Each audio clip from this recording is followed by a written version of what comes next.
Academy पर आपका स्वागत है। दोस्तों, हम देख रहे हैं कक्षा 8वीं की पुस्तक हिंदी सुलभ भारती की कविता जरा प्यार से बोलना सीख लीजिए। इस कविता के कवि है रमेश दत्त शर्मा, जिन्होंने हमें किस तरह से बोलना चाहिए इसका संदेश इस कविता के माध्यम से अर्थात इस गज़ल के माध्यम से दिया है। सबसे पहले मैं आपके सामने एक दोहा पेश करना चाहूँगा। ऐसी वाणी बोलिए मन का आपा न खोए, और उनको शीतल करे आपहु शीतल होए। ये प्रसिद्ध दोहा है कबीर जी का, जिन्होंने कहा है कि मनुष्य तेरी बोल ऐसे होनी चाहिए, बोलते समय आपा न खोना चाहिए, यानी हमारा जो स्वयं पर प्रभुत्व है वो नहीं खोना चाहिए। और उनको शीतल करे आपहु शीतल होए। यदि आप बोलते समय किसी के मन को शांति प्रदान करते हैं तो निश्चित ही आप खुद भी शांति पाएंगे। और ऐसा ही रमेश दत्त शर्मा भी हमसे कहते हैं। प्रस्तुत गज़ल में उन्होंने मनुष्य को बोलने के संबंधी कुछ संदेश दिया है। दोस्तों, चलते हैं सबसे पहले रमेश दत्त शर्मा के जीवन परिचय के बारे में जानकारी लेते हैं। इनका जन्म 1939 जलसर एटा उत्तर प्रदेश में हुआ। मृत्यु 2012 में हुई। शर्मा जी 50 वर्षों से पत्र पत्रिकाओं, रेडियो और टीवी के माध्यम से वैज्ञानिक दृष्टिकोण का प्रचार प्रसार करते रहे। मनुष्य के भीतर वैज्ञानिक दृष्टिकोण किस तरह से विकसित किया जाए इसका इन्होंने प्रचार एवं प्रसार किया है। आपको विज्ञान लेखन में दर्जन से अधिक पुरस्कार मिल चुके हैं। विज्ञान पर इन्होंने जितनी भी रचनाएं लिखी है इसके लिए इन्हें दर्जनों पुरस्कार मिल चुके हैं। आप कक्षा 7वीं 8वीं से ही स्थानीय मुशायरों में चचा जलेश्री के नाम से शिरकत करने लगे थे। शिरकत करना अर्थात आरंभ करना। तो बचपन से ही इन्होंने लिखने का प्रयास किया, उसे आरंभ किया और आगे चलकर इनकी रचनाएं हमारे लिए एक प्रेरणादायी रही। अभी देखते हैं पद्य के संबंधी अर्थात इस गजल में क्या लिखा है। प्रस्तुत गजल के शेरों में शर्मा जी ने प्रेम से बोलना, सही समय पर बोलना, बोलने से पहले विचार करना, आत्मनियंत्रण रखना, मधुरभाषी होना आदि गुणों को अपनाने के लिए प्रेरित किया है। आपका मानना है कि हमेशा होठ सीकर बैठना उचित नहीं है। आवश्यकता अनुसार आक्रोश प्रकट करना भी जरूरी है। तो इस तरह से इन गजल के माध्यम से, गजल के जो शेरों है अर्थात जो शेर है उनके माध्यम से हमें कवि ने क्या संदेश दिया है हम अब विस्तार से जानेंगे। वाणी में शहद घोलना सीख लीजिए, वाणी में शहद घोलना सीख लीजिए, जरा प्यार से बोलना सीख लीजिए। हे मनुष्य, वाणी में शहद घोलना सीख लीजिए, जरा प्यार से बोलना सीख लीजिए। बात करते समय हमें हमारी वाणी में, वाणी का अर्थ होता है जुबान, वाणी में शहद घोलना सीख लीजिए। घोलना अर्थात मिलाना। शहद मीठा होता है, उसी तरह हमारी वाणी में मिठास होनी चाहिए। उसका यह फायदा होगा कि हम दूसरे के प्रति हमारे मन में अच्छे विचार निर्माण कर सकेंगे। वाणी में शहद घोलना सीख लीजिए, जरा प्यार से बोलना सीख लीजिए। इन पंक्तियों में जो कठिन शब्द है वो हम लिखेंगे अभी। वाणी अर्थात जुबान, नए शब्द कहेंगे हम उसे, नए शब्द, हमसे कठिन शब्द भी कहते हैं।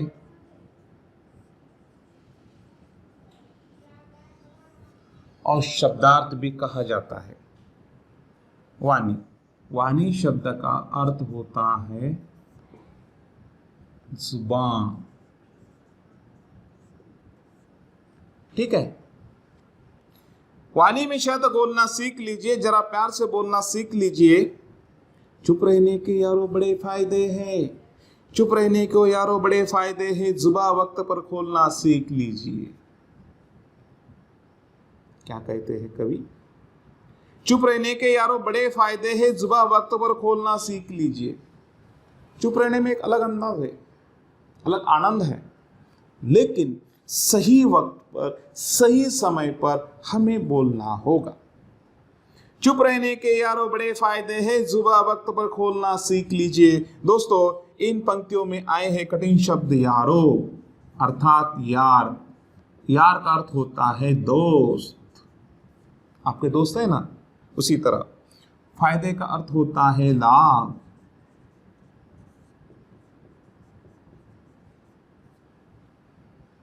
जुबान का अर्थ हमने लिखा वाणी।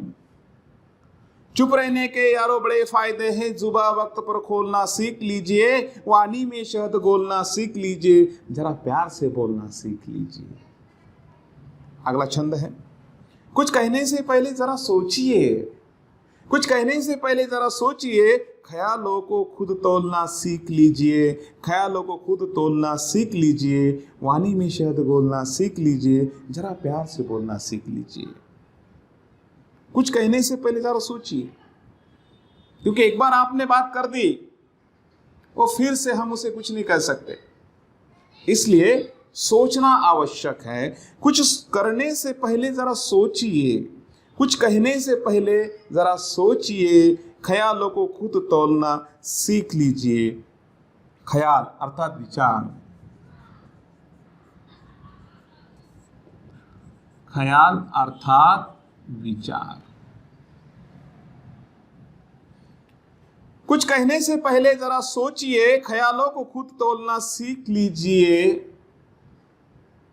बोलने से पहले हम अपने भीतर टटोल कर देखना होगा हमें कि हम क्या बोल रहे हैं और हमारे बोलने का क्या असर होने जा रहा है।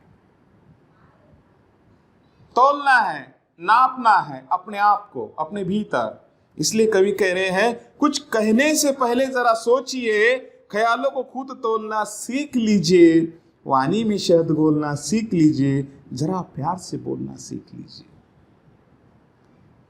इस तरह से हमें बोलने से पहले अपने आप पर सोचना होगा, खुद को टटोलना होगा, तोलना होगा। अगला छंद है, तू तड़ाक हो या फिर तू मैं, तू तड़ाक हो या फिर तू मैं, अर्थात जोर का झगड़ा हो या छोटी मोटी तू मैं हो। अपने आप को टोकना सीख लीजिए, अपने आप को टोकना सीख लीजिए, वाणी में शहद घोलना सीख लीजिए, जरा प्यार से बोलना सीख लीजिए। विवाद छोटा हो या बड़ा, वो विवाद जब हो रहा है तो होने से पहले हमें खुद को टोकना होगा। टोकना अर्थात रोकना, पूछताछ करना।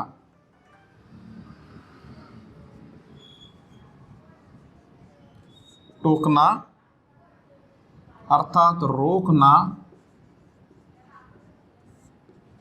पूछताछ करना,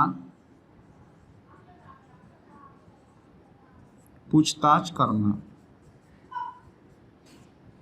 हमारे भीतर हम क्या कर रहे हैं, क्या बोल रहे हैं, विवाद किस लिए कर रहे हैं, इसके बारे में हमें सोचना होगा, अपने आप को प्रश्न पूछना होगा, अपने आप को रोकना होगा।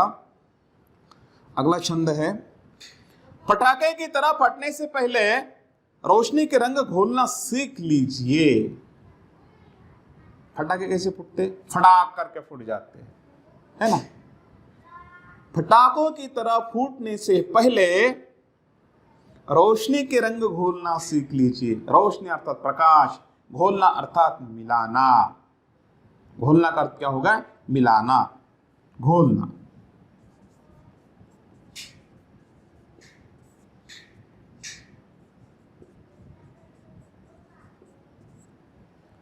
हमें पटाखों की तरह फूटने से पहले, पटाखों की तरह फटने से पहले रोशनी के रंग घोलना सीखना होगा। पटाखे की तरह फटने से पहले रोशनी के रंग घोलना सीख लीजिए, वाणी में शहद घोलना सीख लीजिए, जरा प्यार से बोलना सीख लीजिए। दोस्तों, इन पंक्तियों के माध्यम से हम बहुत कुछ सीख सकते हैं। समय समय पर जरा जरा सी बात पर हमारा झगड़ा हो जाता है, विवाद हो जाता है। घर में माता पिता से विवाद होता है, भाई बहन से विवाद होता है, मित्रों से विवाद होता है। कभी कभी तो ये विवाद बहुत बड़ा हो जाता है। यदि मनुष्य, हर व्यक्ति अपने आप में इस बारे में यदि सोचे कि मैं क्या बोल रहा हूँ, क्यों बोल रहा हूँ, उसकी आवश्यकता है क्या, और सही समय पे बोल रहा हूँ क्या, यदि ऐसा हर व्यक्ति ने विचार किया तो निश्चित ही इस संसार में कोई विवाद नहीं होगा। अगला छंद है, कटु वचन तो सदा बोते हैं काटे। देखिए कितना सुंदर कहा है, कटु वचन तो सदा बोते हैं काटे। कटु वचन, कटु अर्थात कड़वा, कटु का अर्थ क्या है, कड़वा।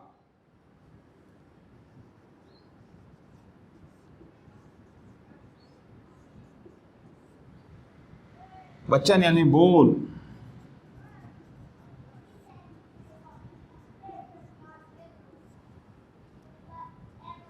कटु वचन तो सदा बोते हैं काटे। जिस तरह से कांटा चुभने पर हमें दर्द होता है, उसी तरह हमारे जो कटु वचन है वह एक दर्दनाक साबित हो सकते हैं, किसी के हृदय में वो पीड़ा निर्माण कर सकते हैं। इसलिए कवि कह रहे हैं कि कटु वचन तो सदा बोते हैं काटे। कटु वचन का काम ही काटे बोलना। अब हमें वैसा नहीं करना है। मीठी बोली के गुल रोपना सीख लीजिए, मीठी बोली के गुल रोपना सीख लीजिए, वाणी में शब्द बोलना सीख लीजिए, जरा प्यार से बोलना सीख लीजिए। दोस्तों, मीठी बोली के गुल, गुल अर्थात फूल,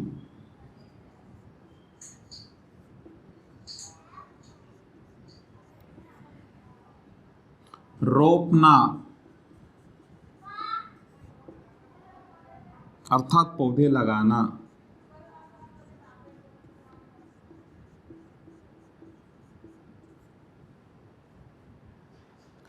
कटु वचन तो सदा बोते हैं काटे, मीठी बोली के गुल रोपना सीख लीजिए। अगला छंद है, बात बेबात कोई चुभने लगे तो। बात बेबात कोई चुभने लगे तो, बेबात करते बिना बात, बेबात बिना बात।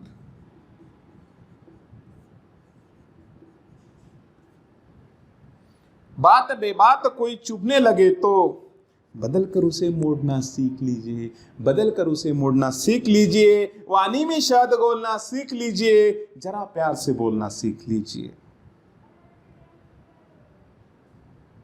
ऐसा कई बार होता है,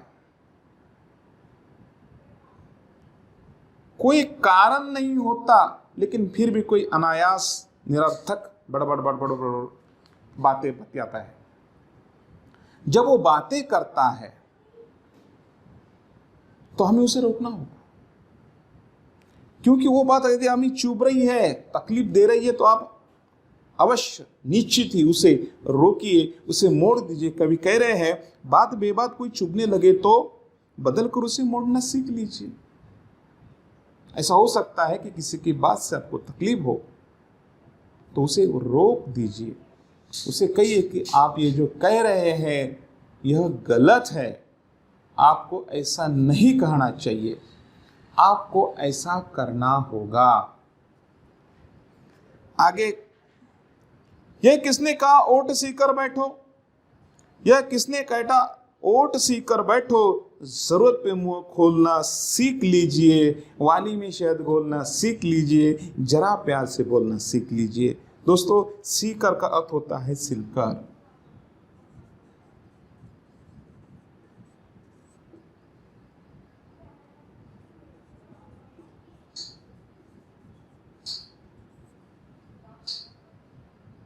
और मुंह खोलना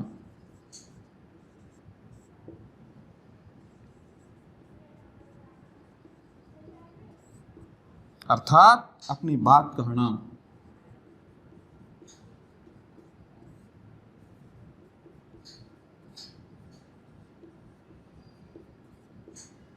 ठीक है, क्या कह रहे कवि, ये किसने कहा ओट सीकर बैठो।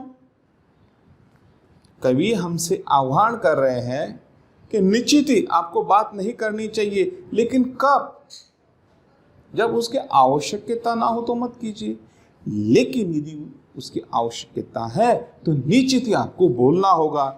ओट सीकर बैठने से कुछ होने वाला नहीं है, जरूरत पर मुंह खोलना ही होगा।